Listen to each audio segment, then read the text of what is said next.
इस क्वेश्चन में ये दो रॉड्स हैं जो कि वहां से ऊपर से पिन जॉइंटेड हैं। तो जब पिन जॉइंटेड है तो अपने टॉप एंड के अबाउट ये ऐसे ऐसे करके घूम सकती है। यहाँ से इसके सेंटर से और इसके सेंटर से एक 5 मीटर की स्ट्रिंग से इन दोनों को कनेक्ट किया गया है। इन दोनों रॉड्स का मास जो है 20 kg 10 metre 20 kg 10 metre length है। दोनों यूनिफॉर्मली मास डिस्ट्रीब्यूशन है और यहाँ से ही टॉप से यहाँ सेंटर से 30 kg का मास हैंग कर रहा है और हमें निकालना है कि इस स्ट्रिंग में टेंशन क्या होगा।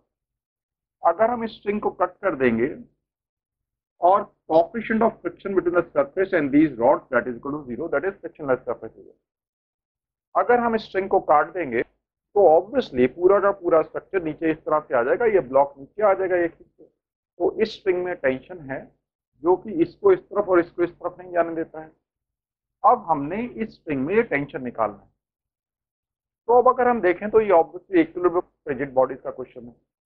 रॉड्स की हैं, ये हमने क्वेश्चन किए थे जिससे हमने टॉर्क लिए थे, अबाउट एंड वगैरह लिए थे, ट्रांसलेशन की क्वेश्चन लिखी थी, रोटेशन की क्वेश्चन लिखी थी और क्वेश्चन को सॉल्व किया था। तो अब एक तो तरीका है कि इसमें कि हम एक एक एलिमेंट को ले लें और इक्विलिब्रियम ऑफ रिजिड बॉडीज जो हैं हमने कंसेप्ट किया है उस कंसेप्ट को यूज करें।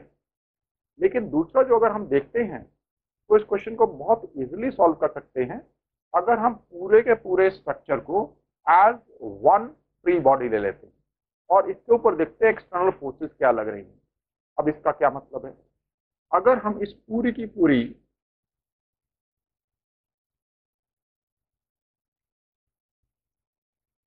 यहां से इसने सपोज ये ए एंड है, ये बी एंड है, इसने इसके ऊपर फोर्स लगाई एन ने, फ्रिक्शनलेस सरफेसेस है, इसने एन बी, इसने एन ए लगाई तो इसने वापस एन ए लगाई, इसने एन बी लगाई तो वापस एन बी लगाई, ठीक है। और ये यहां से कनेक्टेड है और यहां से ये फोर्स लग रही है 300 न्यूटन की, सेंटर से लग रही है।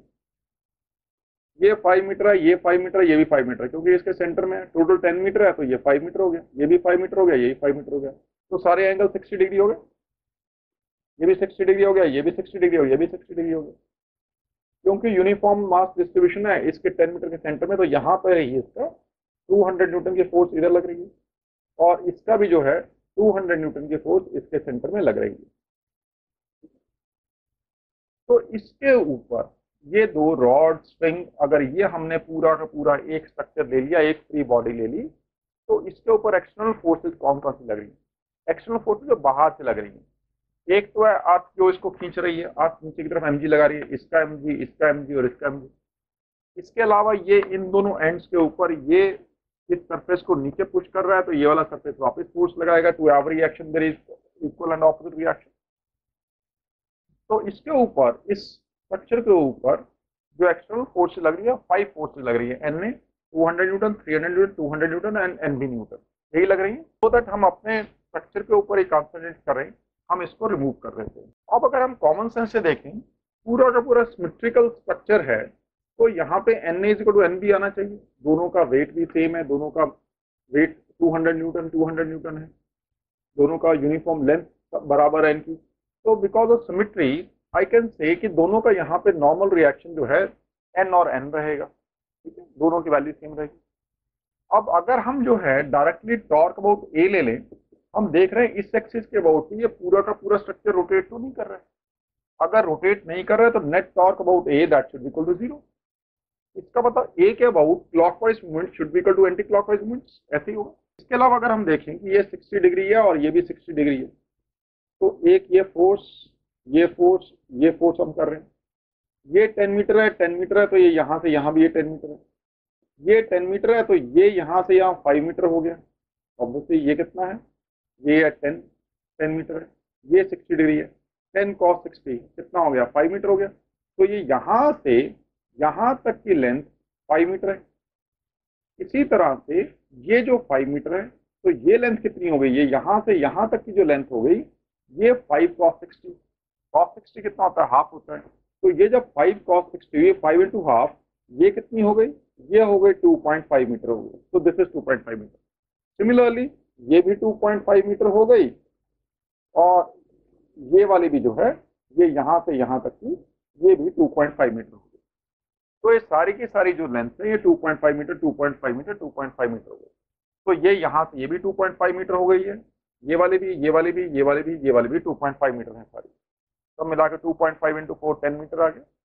अब हम कह रहे हैं कि टॉर्क अबाउट ए जो है, net torque about A that is equal to 0 है। तो क्योंकि ये इस एक्सिस के अबाउट ये रोटेट नहीं कर रहा है, net torque about A is equal to 0। इसका मतलब है इस एक्सिस के about clockwise movement should be equal to anti clockwise movement. अब ए के अबाउट देखें तो इस फोर्स का टॉर्क एन का तो 0 हो जाएगा। बाकी एक्सटर्नल फोर्सेस 1 2 3 ये इसे इस तरफ रोटेट करने की कोशिश कर रही हैं। ये फोर्स इधर घुमाने की कोशिश कर रही है, ये भी इधर घुमाने की कोशिश कर रही है, ये भी इधर इस स्ट्रक्चर को इधर घुमाने की कोशिश कर रही है इस एक्सिस के अबाउट, ध्यान रखना। और एन जो है ये पूरे के पूरे स्ट्रक्चर को इस एक्सिस के अबाउट इधर रोटेट करने की कोशिश कर रही है। तो इनका जो है इस एक्सिस के अबाउट क्लॉकवाइज मूवमेंट्स है और एन का जो है इस एक्सिस के अबाउट एंटी क्लॉकवाइज मूवमेंट है। तो अगर हम सॉल्व करके देखें तो अब हमारी इक्वेशन क्या आएगी? इक्वेशन आएगी 200 इस फोर्स का टॉर्क, 200 न्यूटन का टॉर्क अबाउट दिस एक्सिस। कितना होगा? Force into perpendicular distance between line of force and acceleration. Force ये रही, लाइन ऑफ फोर्स ये रही, इससे डिस्टेंस 2.5 मीटर, 2.5 प्लस 300 न्यूटन का 300 force into perpendicular distance between line of force and acceleration. यहां से डिस्टेंस है ना, ये डिस्टेंस मत ले लेना, यहां से लाइन ऑफ फोर्स ये एक्सेस ये डिस्टेंस ये कितना है? 5 मीटर है। 5 मीटर हमने कहा था, 2.55 ये किया हुआ इसका, प्लस 200 इनटू ये वाला डिस्टेंस, यहां से ये डिस्टेंस, लाइन ऑफ फोर्स ये, लाइन ऑफ फोर्स ये, इससे ये distance 2.5 plus 2.5 plus 2.5 7.5 into sorry, तो 200 into 7.5 is equal to n into 10। तो यहां से हमारे पास n की वैल्यू आ गई। जैसे ही हमारे पास n की वैल्यू आ जाती है, हमने n की वैल्यू निकाल ली, तो उसके बाद हम क्या करेंगे? हम इतने स्ट्रक्चर को एक बॉडी ले लेंगे। अब हम इस फ्री बॉडी की बात करते हैं। तो अगर हम इसको ड्रॉ करें तो यहाँ पर n है जिसकी हम वैल्यू कैलकुलेट कर चुके हैं। यहाँ से सेंटर से इसका एक 200 न्यूटन इधर एक्ट कर रहा है और T इधर एक्ट कर रहा है। O पर जो फोर्सेज है उनका हमें पता नहीं है, O पर कुछ फोर्सेज लग रही हैं। अब हम कहते हैं कि ये जो है ये एलिमेंट है, ये भी रोटेट नहीं कर रहा है, ये भी रोटेशनल इक्विलिब्रियम में है। तो इसका मतलब net torque about O is equal to 0 है, O के अबाउट टॉर्क 0 है। यहाँ से हमने ये वाला एक्सिस क्यों चूज किया है? ये एक्सिस चूज इसलिए किया है कि यहाँ पर कुछ फोर्सेज जा रही होंगी, कुछ भी फोर्सेज एक्स एक्सिस में वाई एक्सिस में लग रही होंगी, जिनका हमें भी पता नहीं है। अगर हम एक्सिस यही चूज कर लेंगे तो उन फोर्सेज के टॉर्क इस एक्सिस का वो 0 हो जाएगा। क्यों? क्योंकि टॉर्क जो है it is force into perpendicular distance between line of force and acceleration. तो ये फोर्स जितनी फोर्सेज हैं या जो भी फोर्स है, नेट फोर्स है, उसका लाइन ऑफ फोर्स इस एक्सिस के थ्रू जा रहा है और वो जो फोर्स है वो अननोन फोर्स हमें पता नहीं है। तो एक्सिस अगर हम यहीं पर चूज कर लेंगे तो उस फोर्स का, उसकी लाइन ऑफ फोर्स का इस एक्सिस से डिस्टेंस 0 हो जाएगा, तो उस फोर्स का टॉर्क इस एक्सिस से वो 0 हो जाएगा। अच्छा, अब बाकी क्या क्या फोर्स बची? एक n है, एक 200 न्यूटन है, एक T है। तो अगर हम इसको पूरी रॉड को यहाँ पे इसके बहुत पिंच कर देते हैं तो आप देखें किस किसका क्लॉकवाइज मूवमेंट होगा, किसका एंटी क्लॉकवाइज मूवमेंट होगा। ये n जो है ये इसे इस तरह रोटेट करने की कोशिश कर रही है, that is clockwise movement. T किस तरह रोटेट करने की कोशिश कर रहा है? टी इस तरह रोटेट करने की कोशिश कर रहा है, तो एंटी क्लॉकवाइज मूवमेंट हो गया।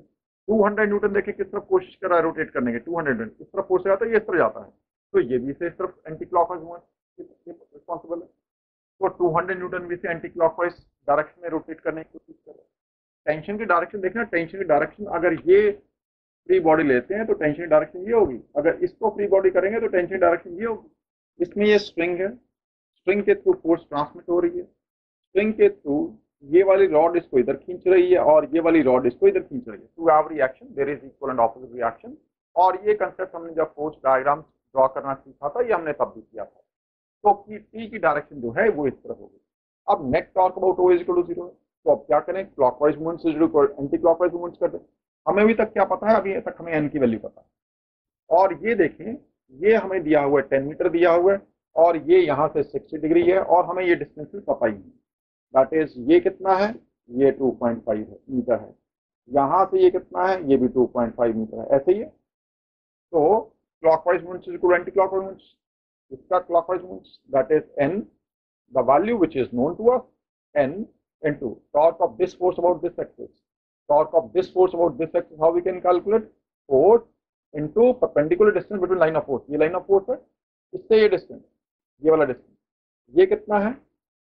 ये हमें दिया हुआ है 10 मीटर दिया हुआ है, तो ये कितना हो गया? 10 cos 60 हो गया, तो ये कितना हो गया? 10 cos 60, 10 cos 60 कितना था? ये भी हमें 5 था, तो n into 5, n force into perpendicular distance between line of force and acceleration, this is equal to, ये दोनों फोर्स इधर रोटेट करने की कोशिश करेंगे, तो पहले 200 न्यूटन का कर लें, 200 न्यूटन का torque, 200 force into perpendicular distance between line of force and acceleration, ये वाला डिस्टेंस 2.5 मीटर, ये वाला डिस्टेंस ऑब्वियसली इस डिस्टेंस के बराबर है, 2.5 मीटर के बराबर है, प्लस टी का टॉर्क, टी इधर लग रहा है, टी की डायरेक्शन इधर है, ये लाइन ऑफ फोर्स है, प्लस टी इंटू ये वाला डिस्टेंस, ये कितना है? ये 5 मीटर है, टोटल 10 मीटर है, ये 5 मीटर है, ये 5 मीटर है, ये एंगल 60 डिग्री है, ऑब्वियसली जब ये 60 डिग्री है पैरेलल पैरेलल, तो दिस इज 60 डिग्री, तो ये टी इंटू ये डिस्टेंस कितना? ये 5 है, ये 5 cos 60, ये 5 sin 60, तो टी इंटू 5 sin 60 डिग्री।